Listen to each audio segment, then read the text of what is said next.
Alright guys, so it comes in this carrying bag.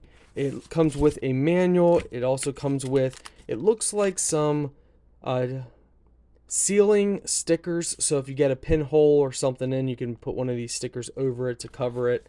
We're going to go ahead and roll it out. Alright guys, this is how it looks. So you got up here, this is how you can fill it with air. Make sure before you fill it with air, you go over here for the pillow and you go ahead and you close that off. So you can use your mouth or you can use a air pump to fill this up. Alright guys, so this is the sleeping mat. So as you guys can see, it's nice and long, definitely plenty of room for everybody.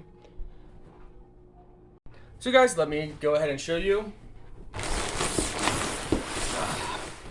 So it works good. I am 5'9" and plenty of length, about 195 pounds. So you guys can fill it with more air, less air, depending on what you want.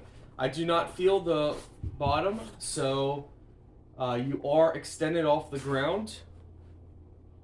So overall, guys, it's gonna work out good. Good camping, good sleeping, good, sleepovers, or whatever you guys want to use it for.